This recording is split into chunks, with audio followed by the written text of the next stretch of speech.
पश्चिम बंगाल के आसनसोल शहर के जमुड़िया थाना के चुरुलिया इलाके में कुछ लोगों पर खुद को कोलकाता पुलिस का अधिकारी बताकर एक कोयला डिपो से अवैध वसूली का मामला सामने आया है। तारामा एंटरप्राइज नामक एक कोयला डिपो के अधिवक्ता शेख मोइनुद्दीन ने बताया कि गत रात 3 लोग पुलिस का स्टिकर लगा आरसी गाड़ी से यहां पहुंचे और 5 लाख रुपयों की मांग की।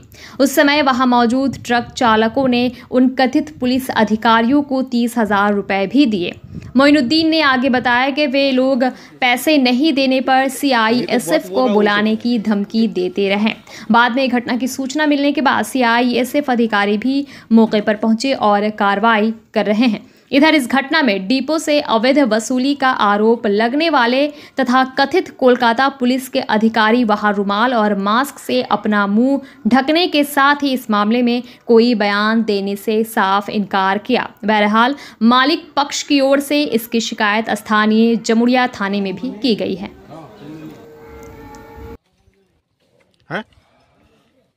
सर किस लिए आना हुआ यहाँ पे? हेलो স্যার, এদের অভিযোগ আছে আপনারা টাকা খুঁজছিলেন, টাকা না দিলে পরে আপনারা সিআইএসএফ কে ডেকেছেন, তার নিয়ে কি বলবেন আপনি? तीनों फोटो माले ना लग আপনি পুলিশ অফিসার? এই দাদা আপনি পুলিশ অফিসার? আপনি পুলিশ ম্যাডাম? নীলগঞ্জ वाला क्या बड़ा? गाड़ी अरे बाइक का चाबी निकालिए, बाइक का चाबी निकालिए। नहीं इसमें नहीं है, पहले आए थे, पहले आए थे, किसी का कसम नहीं। आप कहाँ से हैं? अरे जो अरे कहाँ से हैं? मैं अभी सुबह आया था। आप कौन पुलिस स्टेशन से? कौन पुलिस से आए? आप कौन पुलिस कौन पुलिस है? बोलिए आप बोलिए, आप कौन पुलिस पुलिस है? बोलिए बोलिए। गाड़ी का चाबी चाबी কি বলবেন? গতকাল ওনারা আসার পরে এই 12:15 নাগাদ আসে একটা ক্যালকাটা পুলিশের লোগো লাগানো গাড়ি নিয়ে। সেই গাড়ি থেকে 3 জন সিভিল ড্রেসের ব্যক্তি বাইরে আসে।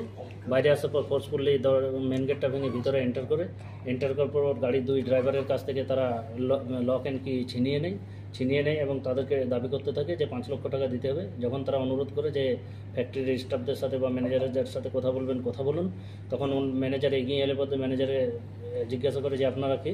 সেই সময় ম্যানেজারকে মারধর করে এবং এই যে মোবাইল ফোনটা থাকে ম্যানেজারের সেটা ছিনিয়ে নেয় এবং বলতে থাকে যে 5 লক্ষ টাকা না দিলে পথে ওনারা সিআইএসএফকে ডাকবে।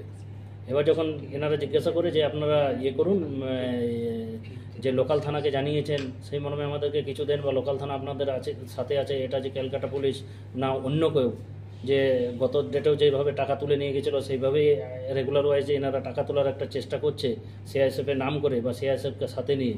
সেই জিনিসটাই যখন আমরা দাবি করলাম তখন সিআইএসএফ আমাদের আরও 3 গাড়ি সিআইএসএফ ফোর্স আছে ফ্যাক্টরি প্রেমিসে এন্টার করে বলে বিভিন্ন জিনিসপত্র যে সমস্ত গাড়ি টাড়ি বা কয়লা ছিল সেগুলো ওনারা নিয়ে যাওয়ার চেষ্টা করে। তখন আমাদের যিনি কোম্পানির স্টাফ আছে উনি ওনাদের কাছে দাবি করে যে নিয়ে যান, কিন্তু আমাদেরকে এখানেই সিজার লিস্ট করে দিয়ে যান। সেই সময় ওনারা বলে যে না, ওনাদেরই যে একজন সিনিয়র অফিসার ছিলেন তিনি বলেন আমরা এখানে রেড করতে আসিনি, অতএব আমরা সিজার করব না এবং আপনাদেরকে কোনো সিজার লিস্ট দেবো না।